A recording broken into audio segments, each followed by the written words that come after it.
Hi, we're going to take a look at an FRQ about batteries and radios. This is an FRQ that I wrote, so therefore it's not something that's going to be out there on the internet or anything. It's not a real stats FRQ, but it's one that sort of illustrates how part A, B, C, and D could all fit together in some way.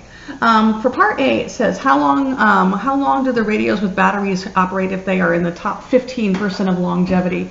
That's an inverse norm problem. They tell you that the battery life is normally distributed or approximately normally distributed. What I'm looking for in grading this inverse norm problem is you have to have a sketch, okay? The N with the mean and the standard deviation need to be labeled, okay? The 15% needs to be labeled on the model for check number 2. The next thing is going to be, do you have Z equals inverse norm of 0.85 equals 1.0364? There needs to be a step where you show that Z equals the inverse norm and the answer all strung together with equal signs. The next thing is, do you show substitution into your Z-score formula? And then using simple algebra, have you actually solve for X, which is 245.944 hours. And the or higher is an important aspect here because the length of radio lifetime, if it's beyond that, is also in the top 15%. And so the answer is going to be another check mark right here. So that means for this one, there are 5 checks. Okay, this one is 5 out of 5.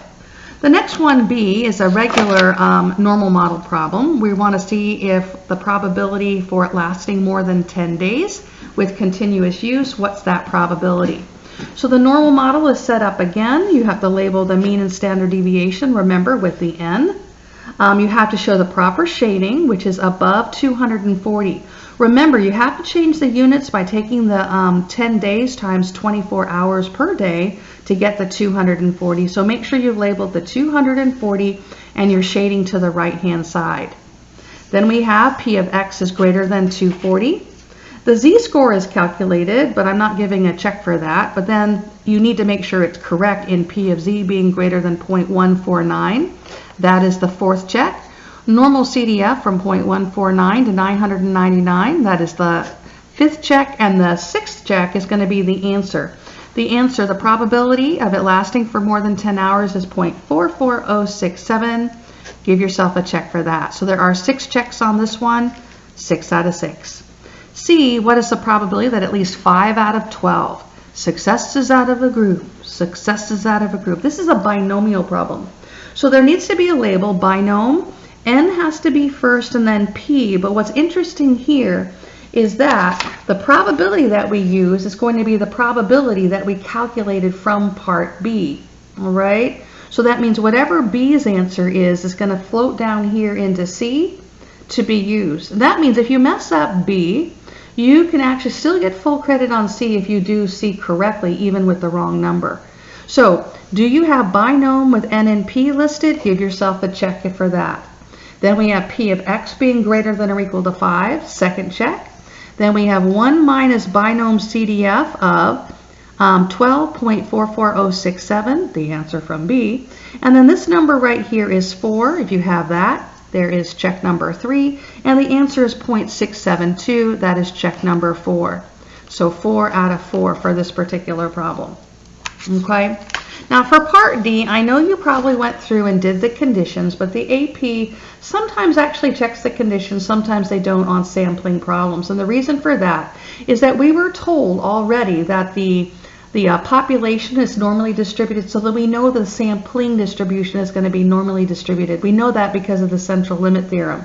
So my check marks are going to come from the mechanics in this particular problem. Let me scoot that over. So the normal model should be graphed. The first check in part D is going to be, do you have the right mean and standard deviation here? And this is going to be a key point right here. Because in a sampling distribution, we're asking for the probability that a sample behaves in a certain way. So you're going to have to make sure you recalc the mean and standard deviation. And we get these from the formula chart.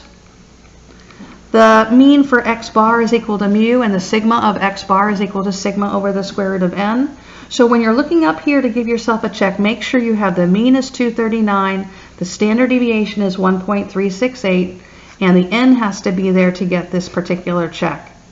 The shading is going to be at 250, which should be labeled, and the shading should be to the right. Next check. So far we have 2 checks so far. Then we have P of X bar. Remember, that's an X bar greater than 250.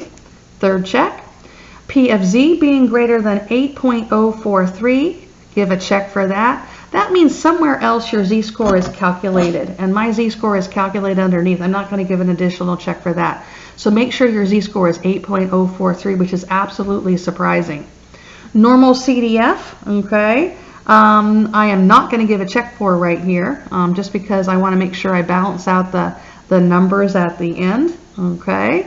And so my last check is going to be, do you get 0 as the approximate answer? So there are 5 checks for this particular problem. Okay, 5 out of 5. There are more things that I could have checked for, but it's already a whole lot of checks. Okay, so in this particular problem, it is worth 20 points, 20 checks. So I'm going to go up here.